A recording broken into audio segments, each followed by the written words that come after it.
Do you guys see that? Yep. Yeah. Okay, cool. What's up, guys? Welcome back to the Odd Frog Chop Shop. Today we have an interesting thing going on here today. We've got the Killa Kawaii crew with us today. We're going to be interviewing them about toys. They've got some really interesting plans for their future little business. And you guys deal with like vinyl art collector toys, right? Like designer toys. Yeah. Designer toys. Thank you. The art toys, the designer toys. And yeah, because it could cover a lot. And you guys kind of feature on your show different artists who are trying to become a little more well known and show their wares on your show and stuff like that. So, how did you guys come about creating this idea in this show where you would feature artists who are making like designer toys? Well, that's all Yabby. It's like Johnny was already in the designer toys even probably before I was out into the designer toys. I started with like, I was into going to conventions and stuff like that. So I've been going to like Comic-Con for like plus 9 years and stuff like that with my family. My mom's into sideshow collecting pieces and stuff like that. And then, got in a relationship that was really into collecting in general. It was comics, it was everything, it was all that kind of stuff. And we started watching the show on Instagram during the pandemic, which I feel like a lot of people got into toys during the pandemic.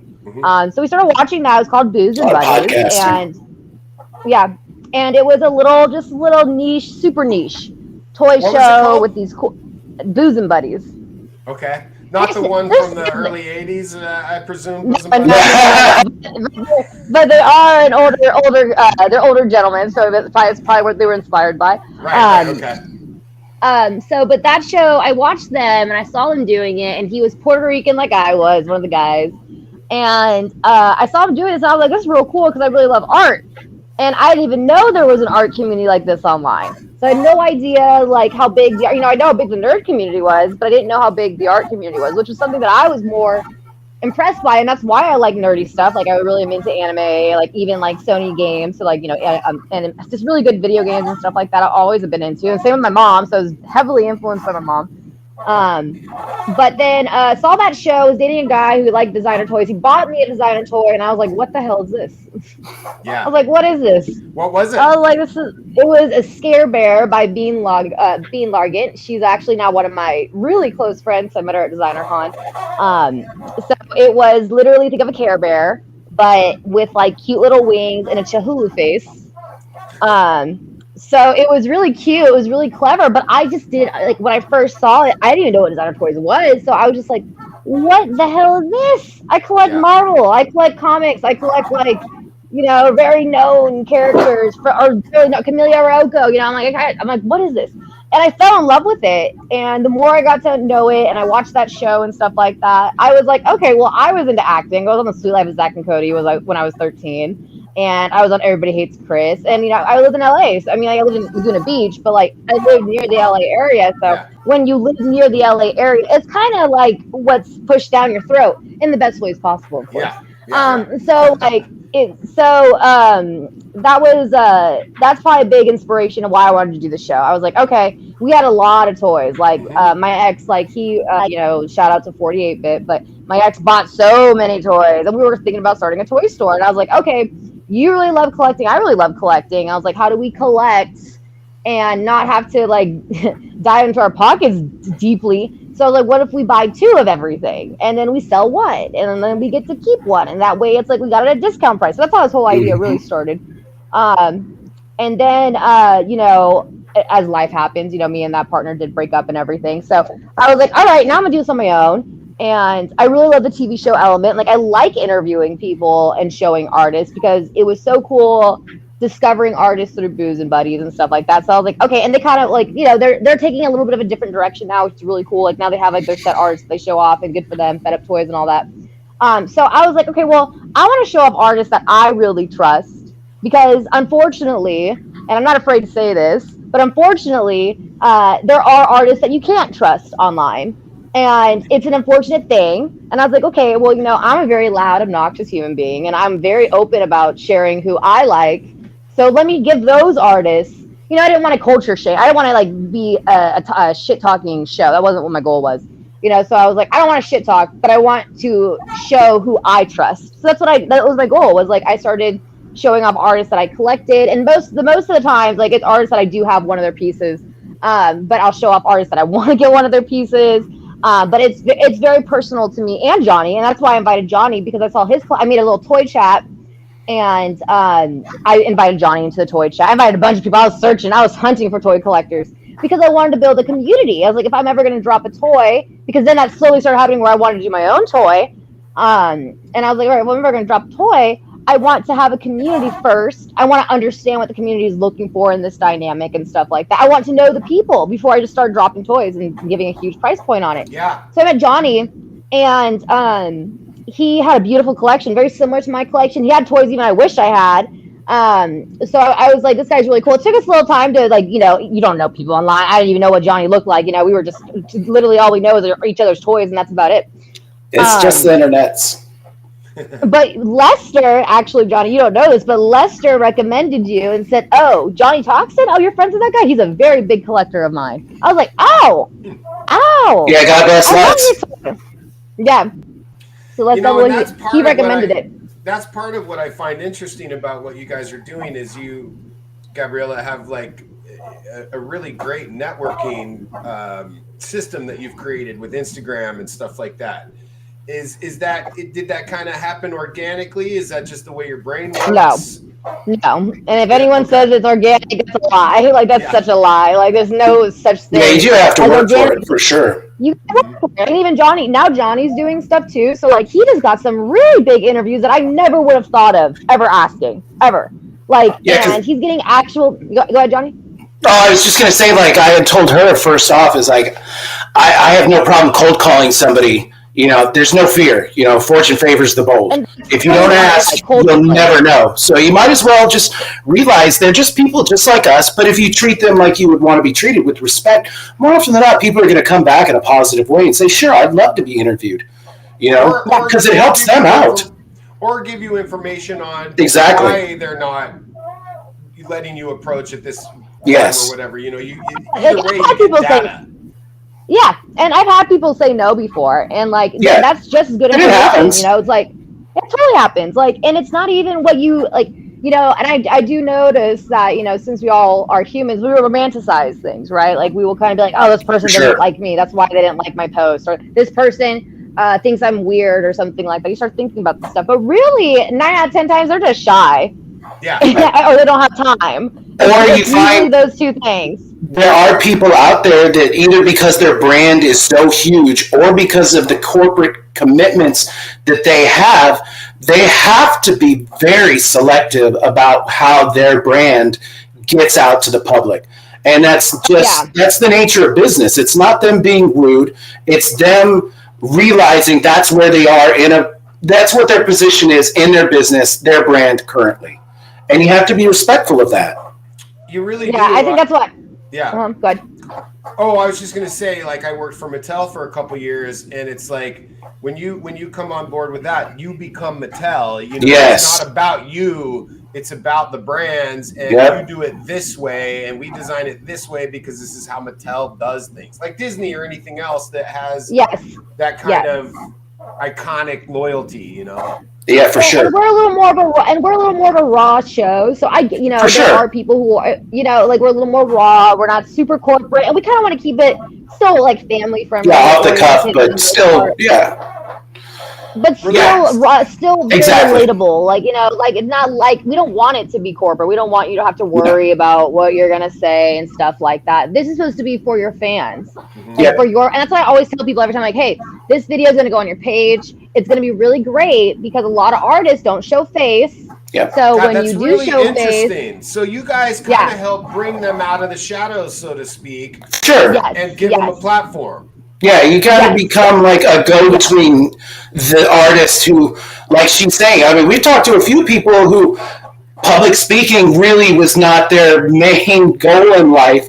And unfortunately, by being quiet and being in the shadows, you're not able to get either your business across or to get your ideas across to people.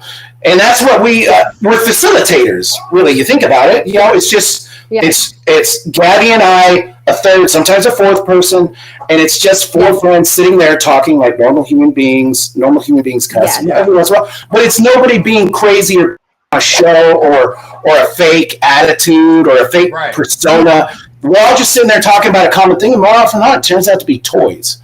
There's so many other things out there you could get into, but it's really crazy, especially because when we talked to Ghost Fox, I had no idea. I mean, bad on me for not having done better research, but I didn't realize they're in El Paso. That is not what I had come to expect out of El Paso. And it totally shifted my sense of what was going on in El Paso to make me like, damn, that's crazy. I'm proud of Texas. Way to go. Yeah, I was like so surprised. I was like, damn, and that's why these interviews and that's why these artists need to realize, like, if you're going to be an Instagram artist, which I don't like using that phrase. It's more of you want to be an entrepreneur, but it's it's like you're using Instagram to be an entrepreneur, and people need to see it like that. Okay, like you're an entrepreneur. There's millions of you out there. You are not individual. No. You're not that special. You may be, but no one's going to know if you don't put yourself out there. If you don't put yourself out, that's exactly. Finish the last part of my sentence. Like no one's going to know. Like your work could be good enough, but that doesn't always. That's not how I buy art. It's not just it's not just the art being fantastic. Like if I find out, story. Yes. Or in some situations, you want to just really be supportive of that artist. And that's what's really great about this is the ability to bring the artist out, maybe from Gabby saying their shell or their comfort zone, and everybody gets a chance to see, them as, more than just like, hey, that's that guy emailed and sent me a toy. You realize this is a human being. They're living life. And in the case of one of our Ryan, he was a new father. So he's balancing fatherhood, customizing toys, working full time. People need to realize that you can't get mad because, maybe that toy was 2 weeks late in shipping or hitting production. Life came up. Hey, man, you got to be understanding. I know y'all understand for sure. I love that you brought that up, Johnny, because that's something that, again, why we're so picky about who we bring on the show. Like, life does happen. Even with your situation, Kelly, you have that company that you guys worked with, and there could have been so much profit staying with that company, but it didn't work. And it was honestly the roll. What a growth experience, though. Not only did it not work, he ripped off a bunch of people that our brand was associated with his. So it's like, that's terrible. So you're doing damage control. You had to make a tough decision, and you had to make a really tough decision. And you know what? I applaud you because a lot of people, when a tough decision comes out, and I had to do it too on my page. I had to announce I didn't like someone because someone's went live and said Gabby hates this person. Gabby's the worst person. Kawaii Crew's the worst person in the world. And I was like, okay, all right, let's talk. You want to talk? I love to talk. So I went live about it by myself, and I was like, let me tell you how I really feel. Since everyone wants to talk about it, let's just get it out there. So that's why this is why going live and video content is really, really important. And that's something that, as a company, I really want to work on. Like Johnny and I love the interview aspect of things. Yeah. But Johnny and I, and then Trenton, PSA Poppy, who's going to be more, he's like the IT tech of the website. He also, the production team, he has thousands of dollars of equipment, but we're going to all eventually start going to conventions, either having a table as an art gallery, or start doing interviews at conventions, like a slow grow. But the 5-year plan is to be going to conventions because that is how you really get your name out there, and that's how you get real followers, in my opinion. And you kind of forayed into that a little bit recently, right? Yes, I just went to a convention yesterday. It was and it was thanks to Johnny. It was next to his area. I had no idea it was even going on. It was at a little kid's school, but the crazy part was, whole free convention, by the way, free convention. Yeah. And it was called I don't have the name. NerdCon. Unfortunately. It's called NerdCon. There we go. Thank you. Okay. It had actually been in my city the year before. Yeah, and it was so like it was in a nice little area. It was very clean. It was very cute. It was tiny, but the cool thing was there was so many voice actors for a free event. Like the voice of Pikachu was there. Yeah. Like the voice of, and like that whole like, and then the voice of a My Hero Academia character was there, and there was a voice of there was all kinds of voice actors there. Yeah. And that means the convention cartoon put artists. money into that. Yeah, Yes. like they paid for those artists, and they charged nothing for this event. Charged nothing. Nope. And the parking was free as well. Yeah, everything was free. That's so interesting. Mikey, our producer, my best friend, one of my best friends, part of the team, is a voice actor.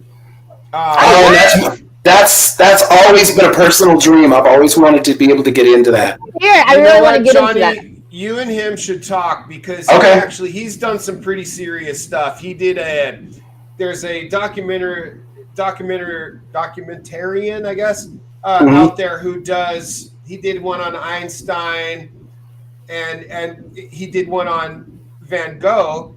Oh. Mike was the voice of Van Gogh in the Letters to Theo in this like 12-hour documentary and stuff. Yeah, it's like real deal. Yeah, no, Mikey's legit. Yeah. That's actually one of my favorite artists is Van Gogh. Oh, I love Van Gogh. That's the ear guy, darling. Remember? Yes. Yes. I had to ask, but that. Yeah, I like him. I do like him a lot. About Picasso. Great quotes. Yeah, I love him too. Last time. And he's a good one too. That's interesting because I guess that makes sense to associate, like, you're a voice actor, you should be out there promoting your voice at the conventions where people can hear it. Yeah. Like it would be a poster or something for anything else. Yes. Yeah. Well, and here's the other thing. This is where she got smart, and I really applaud her for this. Her name's Allison something, I think, or Amanda, one of those two. But she's in 2016. She's also Nurse Joy, so she's multiple. She's actually a very big voice actor. So Nurse Joy is in Pokemon, so like, and she's been doing that. If you're in Pokemon, you're a big deal. Yeah. That's a big deal. Like if you're in Pokemon, like it's not a very light voice acting thing. Like, and they keep you because like she's been kept for a long time. Yeah, because you do movies and multiple series. I mean, look at the Batman voice actor that recently passed away. I mean, how are you going to replace that guy? Yeah, that guy was perfection too. Like that's gonna be a really hard. And like if you're the voice actors they're looking for are ones who can do multiple voices. Like, and that's like a real talent. So if you could do multiple voices, like you have a great opportunity in voice acting and stuff like that. Voice acting is beautiful to me. I love that.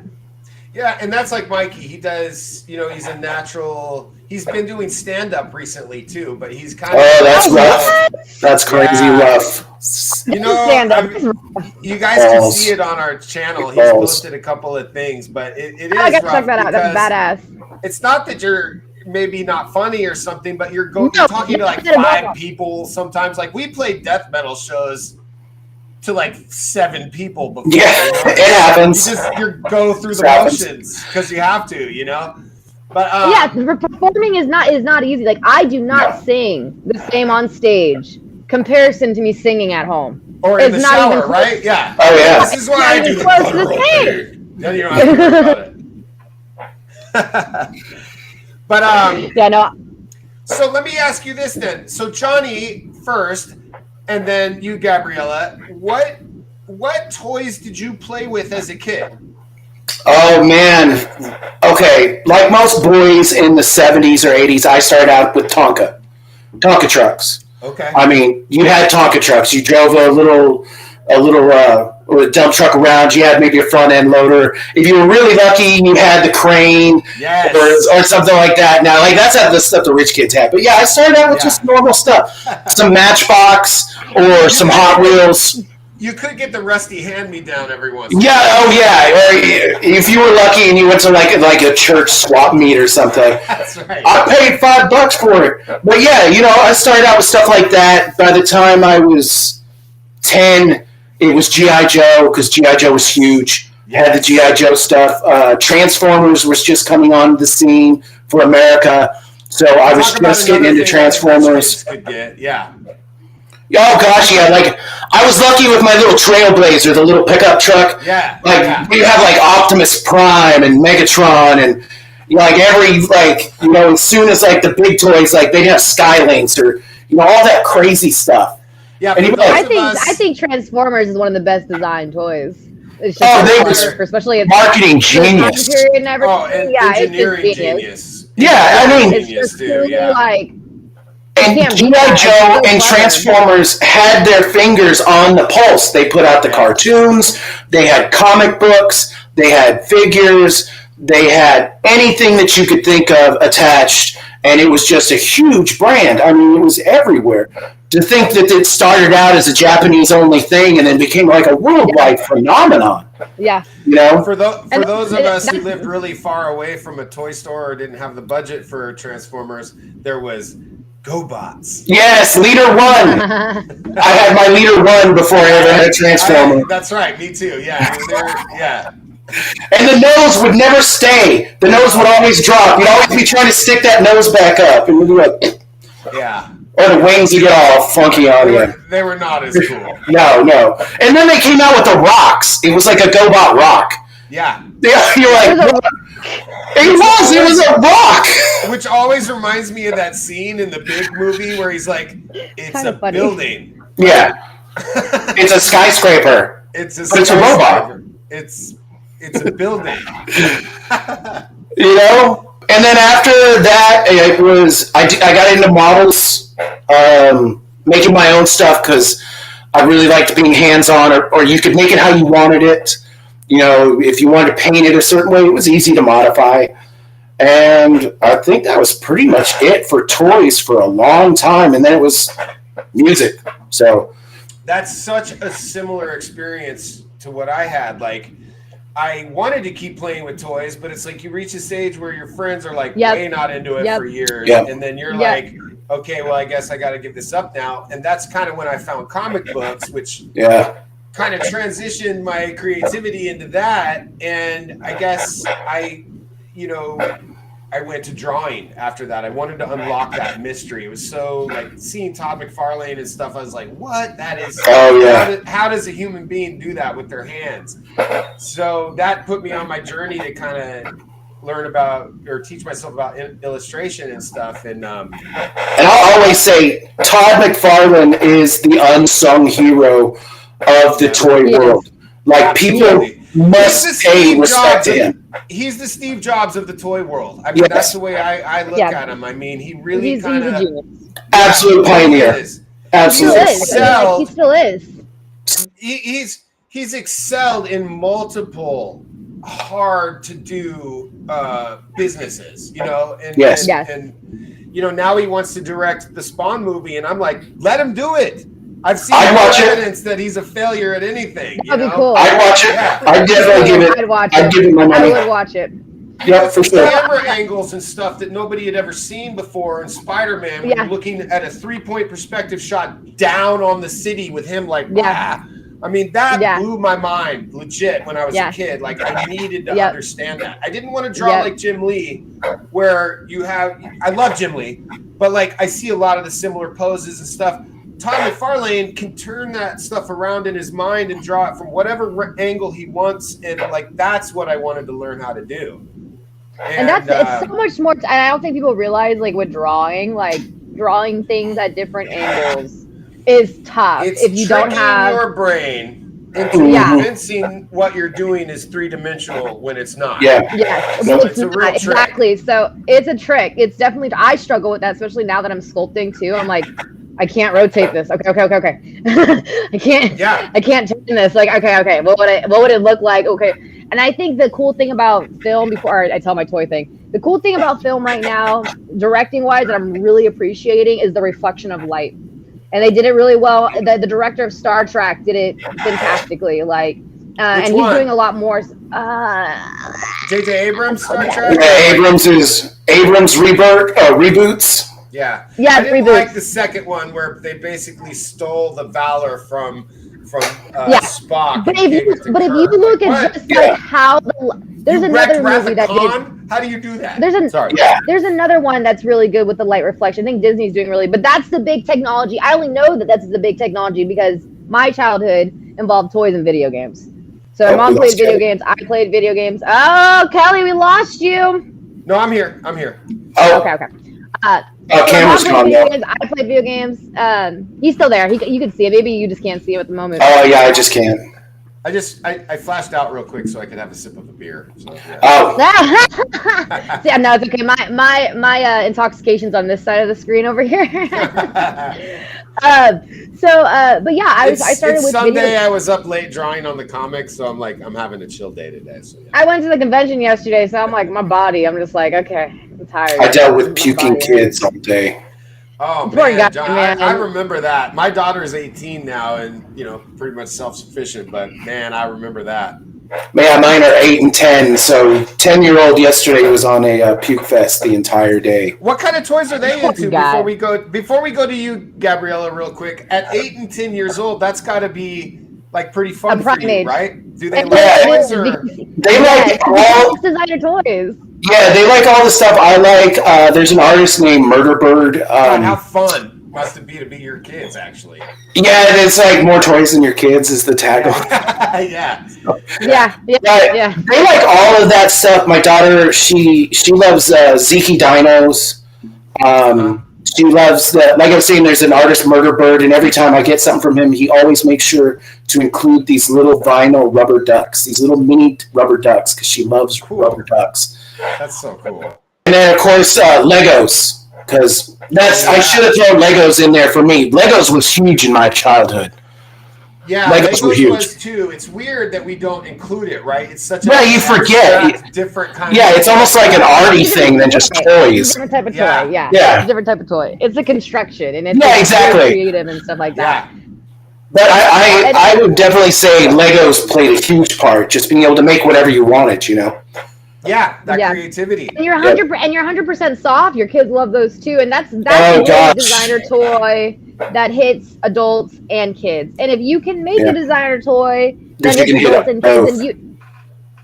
then you did really good, because I mean she did a really good job, because her dumpster is only like $30. So it's like, you'll spend $30 on your kid. Oh, It's yeah. not that bad. Yeah, Like, truck. like And Truck well, is very smart. Your grandparents will. You know what Yeah. I mean? yeah, exactly. Yeah. Exactly. I tell this story to my team all the time. Is like I sat in a meeting at, let's say, a big toy company, and I'm watching them. I had when I got my internship at Mattel, whatever. I'm 4 years out of that contract, 2 years, 3 years out of that contract. So, they didn't have a space for me in the design area where the artists were. They put me in where the old time sculptor guys were, where they would get it out of the 3D printer maybe, but then they'd like really add stuff and really make it production worthy. And I watched them work for months on this amazing,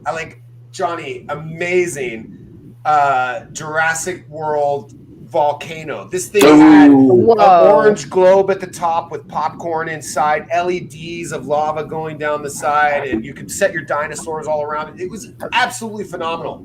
Engineering, awesome. And then it was priced out at like $162, and they needed to get it to $149.99. And I To make it viable. I sat in the meeting where that happened, and I watched them gut this thing over $12. And I was just like, and it's that amazing. is such a misunderstanding of the marketplace, in my opinion. Yeah. The grandparent who wants to buy this magical thing isn't going to give two flips about $12 on a $150 product. Like, what are you talking about? You just ripped out all the reason to spend that much.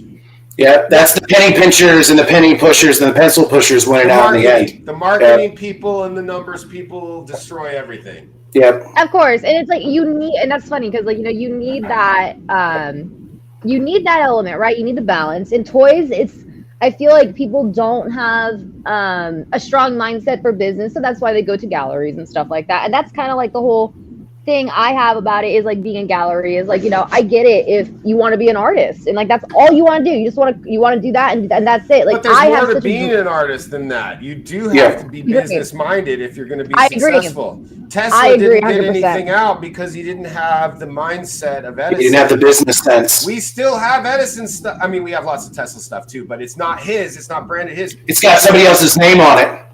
Tesla it's like Westinghouse. to market. The real hard work is then bringing something to market. Yep. It really is. Westinghouse put it out, and you have nothing. Yeah. And that's why a lot of artists don't like galleries, right? Like some artists are really against galleries because galleries take really fat commissions. You know, they put on all the work, and in their mind, art world is a scam. But that too. Yeah. But that's why I could understand where, like, with Ghost Fox, they wanted to have their own gallery, so I think they control it. It's their say-so, their decisions. Such inspiration to me. Ghost Fox Toys is a huge inspiration to me. Like them opening their own actual real store. Yeah, real brick and mortar. In that store, brick and mortar with a gallery. So it's a store and it's a gallery. So they're gonna have really high-end pieces, and they're gonna have more of the blind boxes and the more like mainstream, more corporate pieces too. So it's like that's kind of the goal I want to get to. That's a great segue. That's a great segue, Gabby. Can you talk a little bit?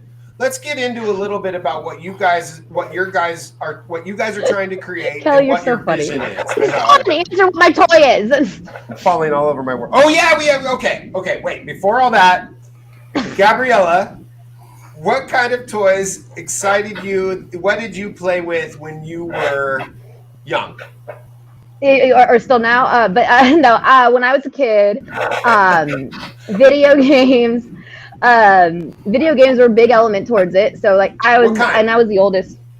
So I played all of them. I mean, like my mom and my uncle, like, you know, they had me, like my mom had me when she was young, like, which everyone did during this time frame, right? Like she was around 19 and 20, as my uncle was like the same age, around 19 and 20. So like when I would hang out with them, like my uncle had even like a DJ table and stuff like that, but he played Sonic. Like I remember being at the house with him. Like I still remember this, like being at the house with him and his friends, and like they're having a little kickback and they're chilling, and Sonic's on TV, and like I'm playing Sonic, and I don't know what I'm doing, but it's just I'm loving the colors and the rings, and you know that was just so cool. Like I was just like, what? This is just an amazing thing. My mom, you know, I gotta say, like, you know, everyone's got their flaws with their moms and stuff like that, but I will say my mom did not cheap us when it came to our childhood toys. Like that was something very important to her. It was really, really important. So, and the game system, like I had every game system ever. I did. Like I can still remember how the Nintendo smelled when I first pulled it out of the box. Like, oh yeah, and like I remember like the noise it makes when you blow on the Nintendo 64. Like I remember the noise. I remember waking up and touching that control stick for the 2800. That rubber covered joystick with that one orange button and being like, this is so cool. I just blew up an X-Ray. I remember PS1 with I remember the game and everything. Metal Gear Solid is one of the last bosses who has these octopus arms. See, and he's such a different generation than us, Johnny. I was gonna say, like, I remember playing Resident Evil on PS1 and being like, I don't want to go to sleep. I freaked out. X-Files was like that. Like my mom made me watch like the incest episode of X-Files when I was young, and that like was so scary to me. That was so traumatizing. It was, and she thought it was hilarious. She thought it was so funny every time, and she would do the face of the creepy mom to freak me out. Like she used to do it all the time. My mom's hilarious. Like she's really funny. But yeah, so like I remember that game, and like this octopus is like, I have mind power controls. Put your controller, and then the game tells you to put the controller down, and you put the controller down. And you're like, okay, what's gonna happen? I don't know what's gonna happen. Like this is really, and like I remember all the lights. I turned all the lights off. Like I got really in the zone when I'm playing this game, and the controller starts vibrating, and that's when the vibrating pack came out. Like the vibrating pack for Nintendo 64. Yeah. You had to pop in. Yeah, that you can pop in, and it was I never saw a game do that where like the character is controlling your, like the character knows you're playing a game and is controlling your controller. It's truly interactive, yeah. It was so interactive, and I remember still to this day I was like, it knows I'm here. It knows I'm here. So I played a lot of video games. Like I played Gauntlet, which is an old game that you guys should know what that is. I know what Gauntlet is. Yeah, I know the original like arcade version. Yeah, it's my uncle showed me Gauntlet like that. Like, and I remember my mom was like, "No, she can't play that. She's too young." And I was like, "I need this game. I want this game so bad." That's what makes you want it more than anything. Just tell me I can't have it. Yeah, exactly. The forbidden fruit. Yeah, I played Grand Theft Auto, but maybe because I was a girl, I didn't drink the juice on it when I was young. I liked it when I got older. Like when I was young, I was like, I raced in that game. That's all I did. Like, and I pretend to drive in real life in that game. I'd be like, okay, it's a stoplight. I'm gonna stop at the stoplight. Okay, there's no one cross. Like I would try to play real life driving in that game. So then I got into driving games. Pedestrians down. Yeah, like so I got into driving video games and stuff like that. And my mom was a collector, so she would buy us really cool. Every once in a while, really cool collector stuff. And she's like, don't touch this, don't open it, you just gotta keep it. And I still have something. She would buy snow globes for my sister. So my sister had a whole snow globe collection. And then I collected the Bratz dolls. Oh. The Bratz dolls, I was real serious about those. I had like thousands of dollars of Bratz dolls. Like they spoiled us with the Bratz. And I had full storylines. Okay, there's a lot of drama with those Bratz dolls. Okay, it makes sense in life now. It really does. But like, it's totally like there was always drama going on. I had them dressed up in outfits, and I'd be like, okay, you're going here today, but you really are actually going to go here. He don't know about it yet, but we're just going to try to do this on the side without him knowing. And I would have like I'd have my girlfriends come over, and they would be all about these storylines. Hey, does he know yet? Like, does he know she's pregnant yet? Like, he doesn't know yet. He doesn't know.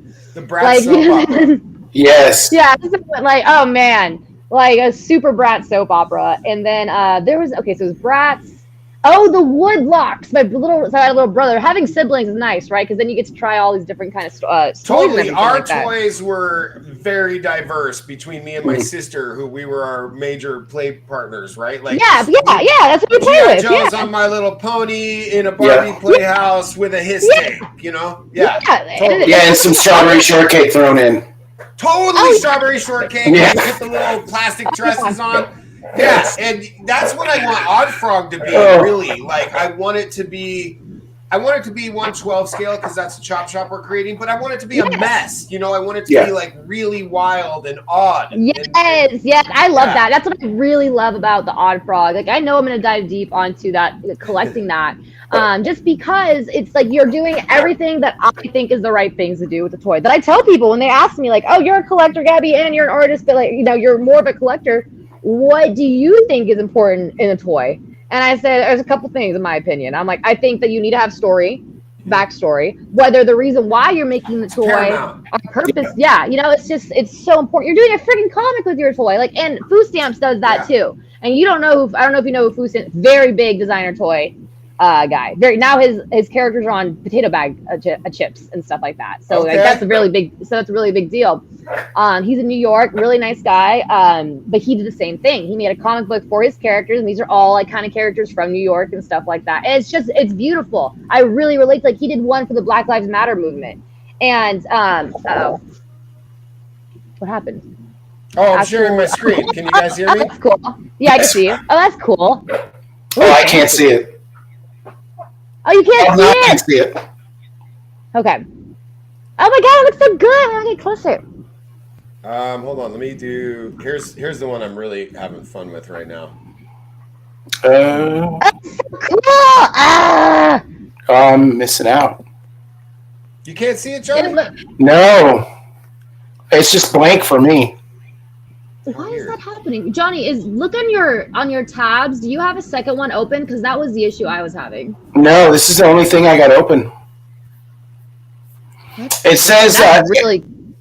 The window is open, but it says actual recording is higher quality. That's what it should say. And then that's Riverside, yeah. But then you should see the picture because mine says that too. And then you should see the picture. This is really cool, dude. Like what you made right here. He's like, it looks like a lamp. With it's black and white, it's like very ink drawing, and it's a lamp, and it looks like a more old school frog that's not as humanoid. Well, this is like you're seeing the other one, yeah. This is cool. Oh my god, I really like it.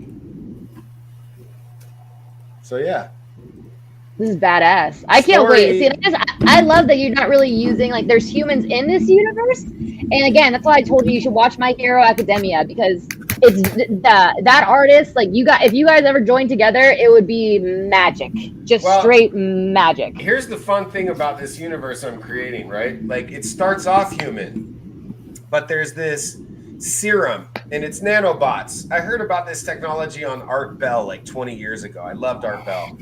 And I'm so sad. Oh, I know. So sad he died. Yeah. But I heard about this technology where you could have literally like nano-sized robots in your system that would repair you on a molecular level, your blood cells and all that stuff. Yep. So what would happen if that went haywire is kind of the big plot of my story. And Odd Frog realizes that Carl, the AI computer, has put an algorithm into the serum to twist it for himself so he can evolve.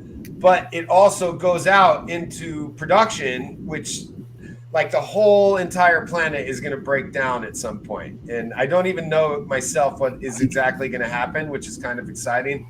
But it starts off with just humans becoming. And this is why I think you would relate. So you probably should do a trip to Japan eventually. I really want to. I have to go to China soon. I know that too, but only because they are. I don't want to get in my eyes, and that's why like my character is Japanese oriented. Is they are the original masters of toys, in my opinion. Yeah. Like they really are. It's like there's no comparison. There's no question about it. They're the masters of toys. I mean, I think one of the best next to McFarlane is Hello Kitty. Hello Kitty was genius. Like, and I did not collect Hello Kitty until I got older in life, but genius. I got to work on Hello Kitty. Oh, wow. What? For a Sanrio pitch for Mattel. What? Yeah. What the hell? I'll tell you what I wanted to do. I liked you and I don't now. Now I don't like you. I wanted to do this thing with Hello Kitty where it would be a plush doll that was holding a peanut butter and jelly sandwich. And when you squeezed it, like, you know how there's that material now where you squeeze the balls and they Yeah. I know exactly what you're talking about. Peanut butter jelly sandwich, and when you squeezed it, like the jelly and peanut butter would like pop out of the sandwich and then go back in. I love that. What? Oh my! No, I did a whole pitch to Sanrio. They loved me. Yeah. You're so gross. You're a gross human.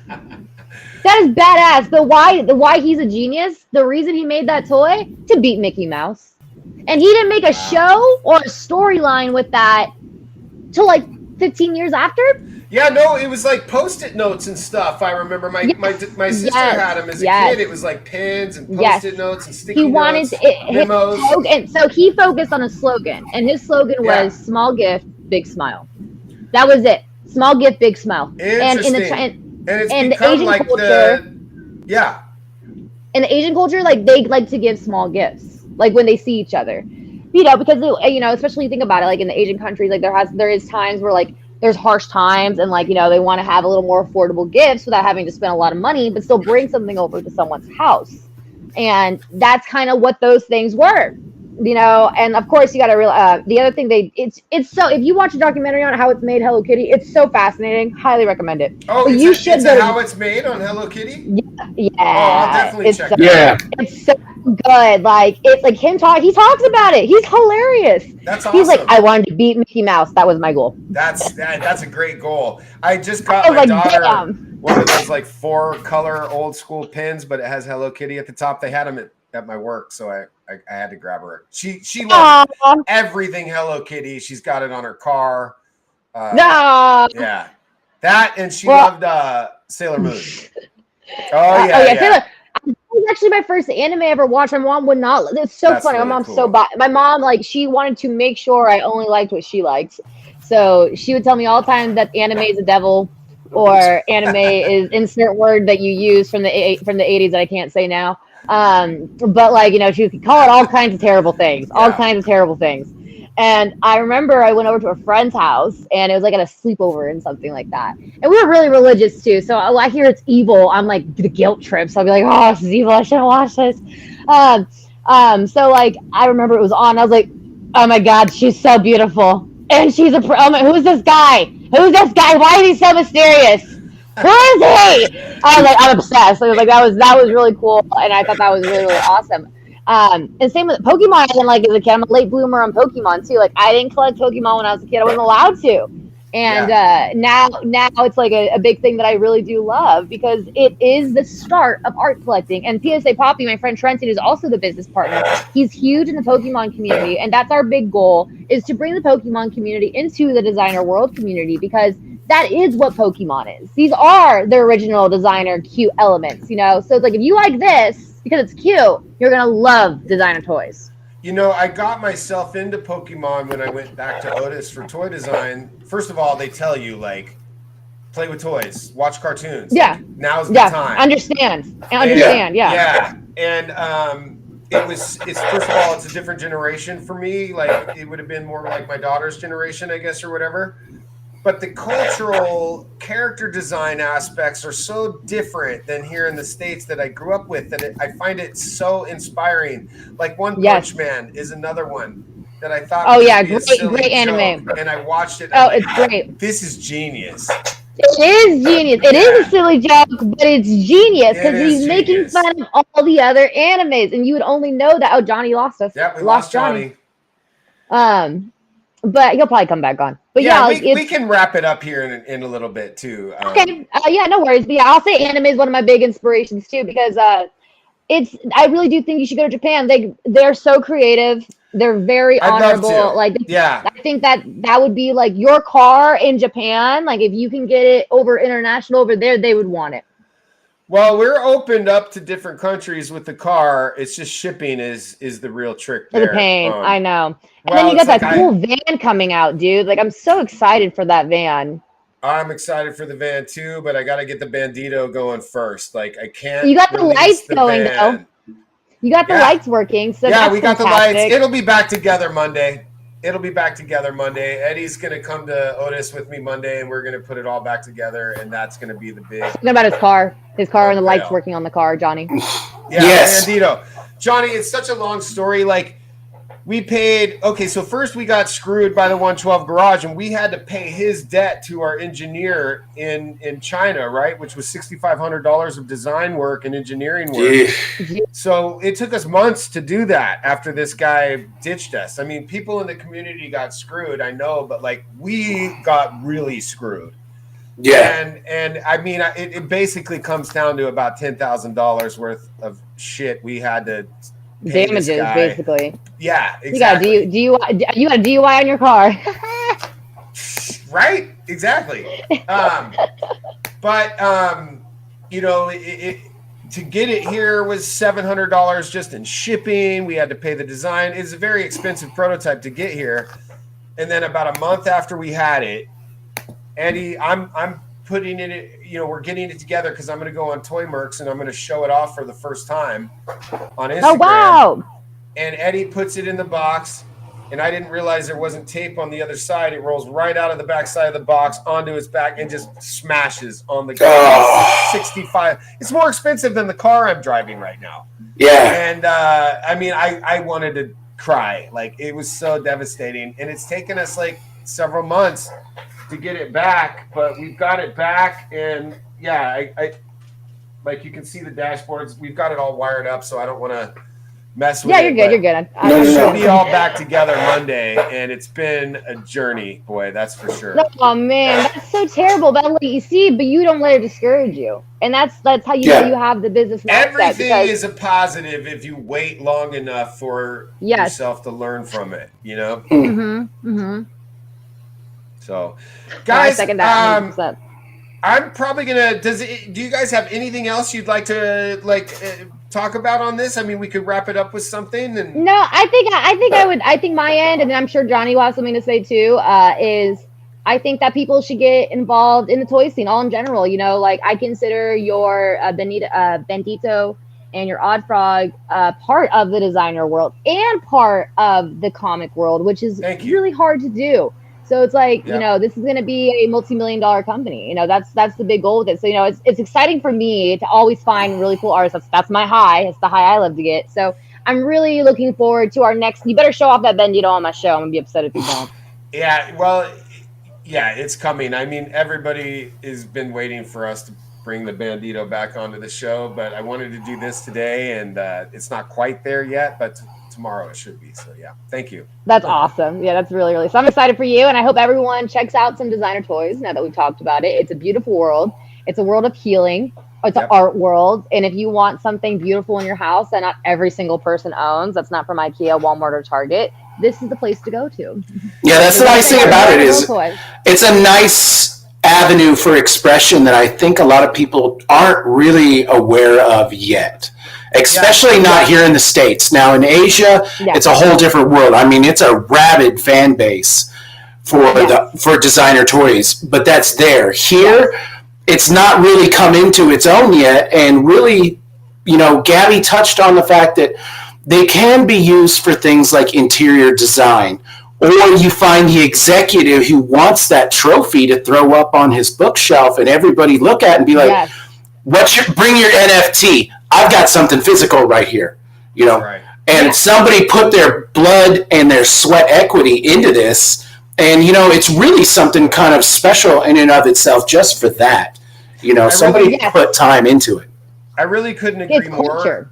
And I think as, AI becomes more ingrained in our culture. Oh, yes. And things become more automated, that premium hand-designed artisan thing is going to be worth more, actually. Yes. Exactly. I think so, too.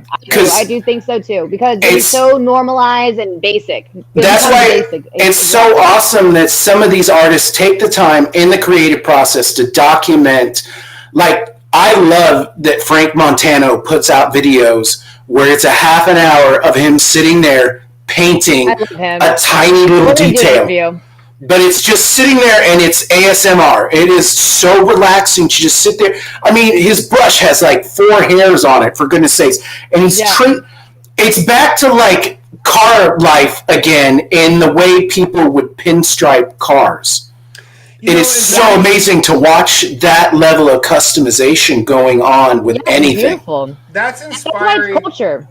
That's inspiring to me, Johnny, just because, like, as I try to figure out what I want to do with this channel and all the stuff we have going on, it's like, what do I show? What will people be interested in? It's like, just try stuff. Like, I try to do the drawing thing, but I got to get different camera angles and stuff. But it's inspiring me to hear you say that, because I want to explore more of that kind of stuff where it's just, I'm just relaxing doing my thing, but I can share it, and be visible. And I think I said it before. That's the secret, too. And I said it before, is you guys have become so multidisciplined in what you guys are bringing into this, that it's really kind of a Renaissance way of approaching this that I don't think a lot of people have tapped into. But no, I'm not saying that to like jerk anybody around. No, I think it's really smart what you just said. And it is. It's multidimensional. Johnny. Well said, Johnny. You have brought so many different disciplines together that you can't help but find somebody.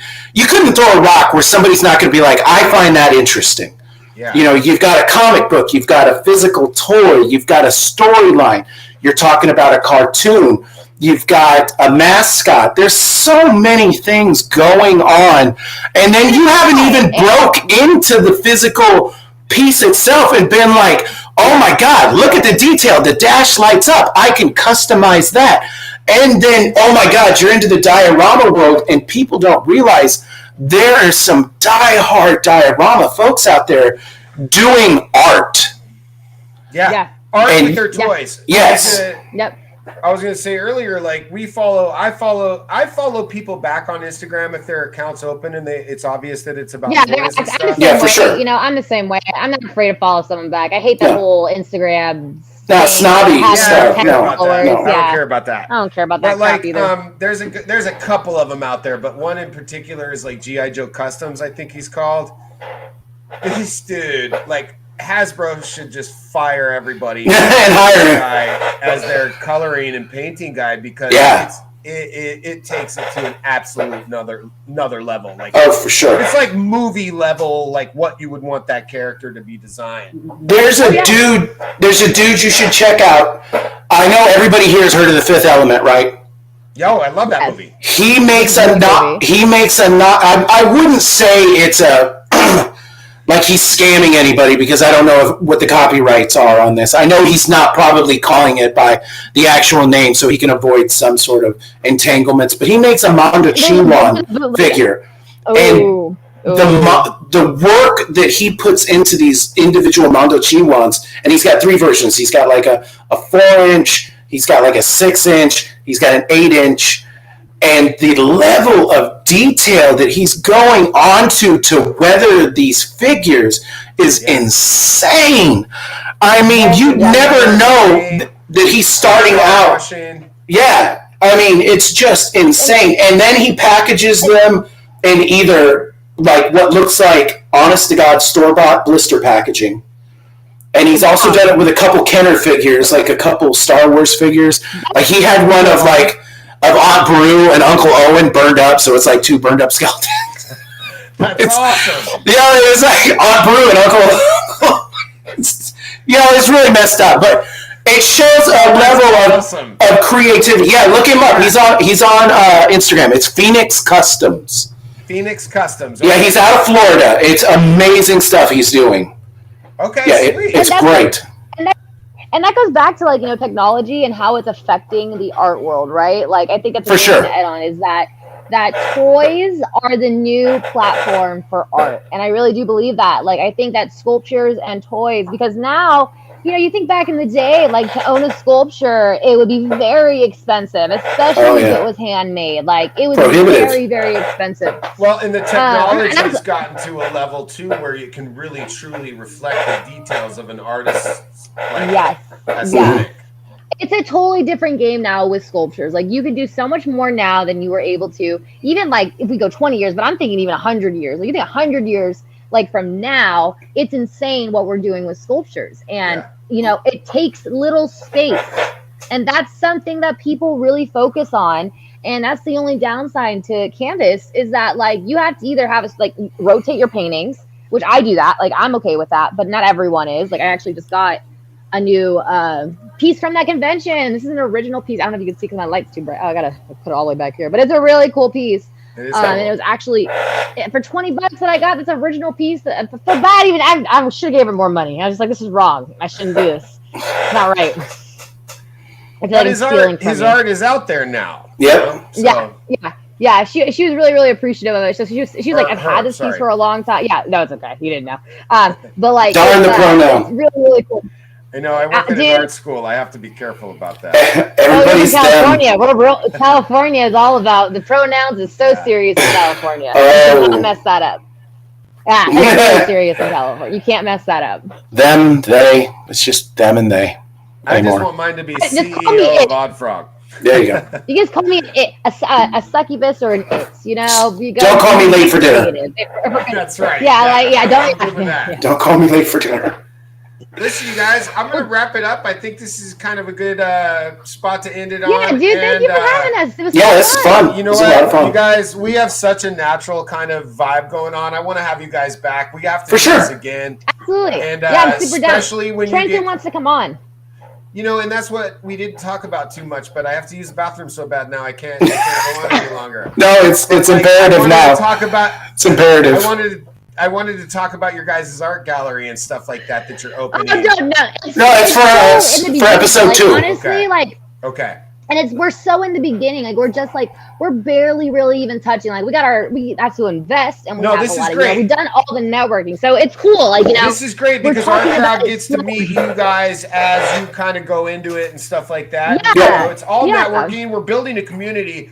I mean, the way I look at it is I follow a lot of smaller channels and stuff too because I like them. First of all, you get it on the ground floor. When we all start doing this, you grow. A rising tide lifts all boats. So for sure, that's the way I look at it. It's really true. And they even say people who are successful join together. People who are not successful are enemies.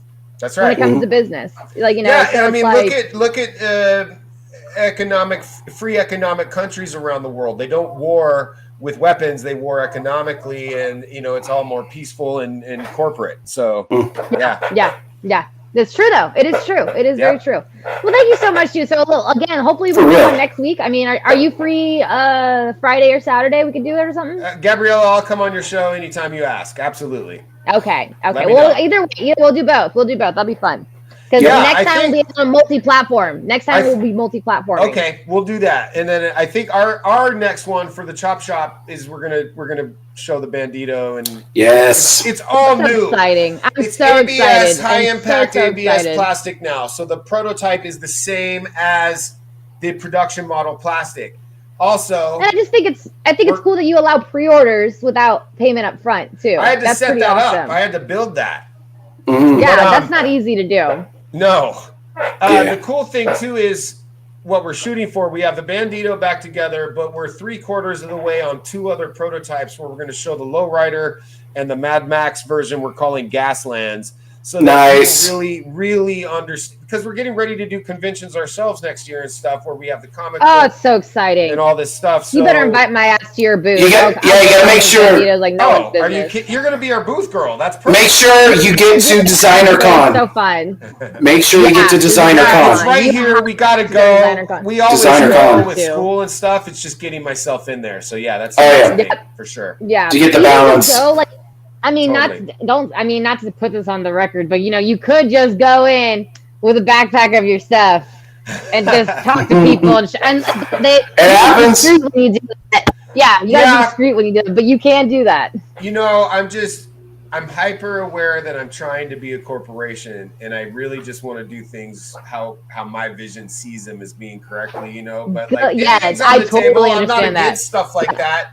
It's just it's kind of I think probably too much about how we represent ourselves. I want us to be a legit. LLC. You want to be legit, yeah. No, I get that. I totally get that. And what's crazy is how expensive it is to get LLCs in different places. Like in Illinois, it's $50 to become an LLC. Yeah, my first contractor's license was $85. They're like, "Congratulations, you're a contractor." And I'm like, cool. You know what you could do, Kelly, though, is once you are established, don't forget those guerrilla capitalism tactics. So you can come through, and when people have already known about you, but you want to come out and you really want to get some blood boiling and get people really excited, that's when you come in and you do what she's saying. You pop a toy out at a convention that nobody knows you're coming out with this. And all of a sudden it's like, oh my God, it's fire. Yeah.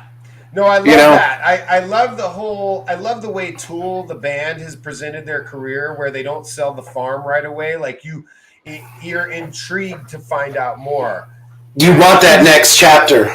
Right. And so I love that aspect. I just want to make sure it's always presented in a keep in mind that you need to start going. Yes. You need to go into conventions because we've got like 3 lined up for the beginning of like February is our first one. Yes. Small, but you still should bring your toys. That's how it should start. Totally. Oh, we're gonna blow it up. It's gonna be like Otis. Like we're gonna have backdrops and everything. So, cool. This is like a huge comparison. Like we don't mess around. No, people are gonna be like, "What the hell? They bring all of that? What?" Yeah. And then people are gonna be like, "Distributors there." Screw those guys! You see that? They got all that. Oh, you're gonna have people angry. Yeah. I hope so. Yeah, that's what happens. Seriously, people be threatened, man. I'm telling you, if you come in with all that all at once, people are gonna be like, "Well, damn, man, now we gotta step it up, Bob." Well, I was just talking to Tenacious Toys about it. Yeah, you do. I was talking to Tenacious Toys about it, and he said, like, the way I'll get your toy or buy your toy from my store is you show me a finished product. Yeah, mm-hmm. Yeah. And I think that's a big thing, and I get it. If you want to reach out to a toy store on how to make this a soft vinyl, that's cool too. Like, but tell them, hey, like, I have a 3D print. How do I make this into a soft vinyl? Whatever the case. But with yours, it's so finished and so well done. All you gotta do is like, here's the card, you want to buy it. I'm telling you, I'll never forget how I felt the first time I saw the Bandito, and then I was like, okay, this is cool, this is really awesome, and then all of a sudden it zoomed into the dash. I'm like, what the hell are they doing? Oh my God! What the? No, they're lit up! Oh my God! What is? Oh no, he didn't. Oh my gosh, it's got really dials. The machine. And I mean, like, I'm nobody's even doing more that. excited. No. The No. van I'm even more excited about because it has like that. You open it and it's like machine It's gun like status. It's like the gift that keeps on giving in a way, honestly. The more there's so many cool little Easter eggs y'all did with that there's always something that's going to catch your eye that you never saw before. And if that's how you get better artists. It's modular. So there you go. You could just swap it out. The other thing. Yeah. Salesman. No, for sure.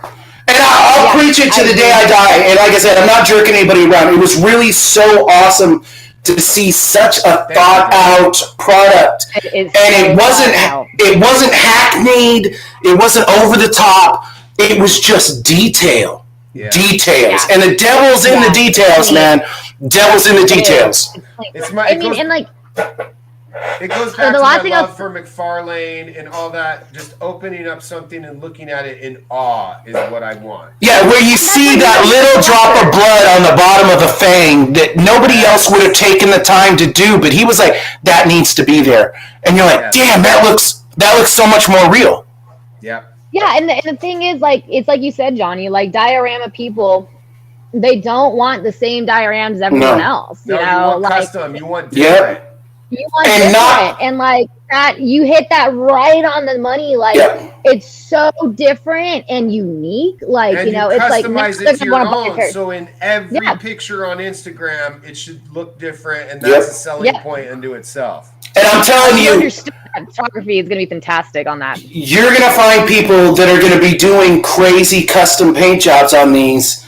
Like you're gonna get that. You're gonna find those lowrider guys that are gonna pinstripe out or flake it, or and you're gonna. I can't wait for the bad van. Yeah. And it's almost like that '70s hotbox van. Virgin Mary on the side. It's like crazy geometric shapes with a heart window or the teardrop window in the back, and you're like, damn. Stop it. I can't wait till somebody comes out with the 18 version. When somebody comes out with the 18 version, I want that. That's what it's literally built to do. You're supposed to be the 18, do all the shit to make it work, right? So yeah. So I'm telling you, it looks so good. Thanks, guys. Thank you. It turned into a show about the Bandito. No. But listen, I would be back on your show anytime. We want you to come back on. It's always fun talking to you guys. Oh yeah. And we can talk metal next time. We'll talk metal. Yes, absolutely. We'll do a part 2. We'll continue it like a Yes. There you go. Yeah, let's do that. I think that'd be fun. And the next episode. Yeah, exactly. Yeah, I like that. Guys. Let's do that. Thank you so much for doing this with us, guys. Like and subscribe. No guys, follow Killa Kawaii Crew. Click the buttons. Awesome. Click the buttons. If you're an artist and you're a designer and you're a customizer, reach out to these guys. They promote you. So, we try. That's right. I got that face for video. Face for video. Guys, thanks for doing this. All right, have a good Sunday, everybody. Dude. Have a great day. Sweet.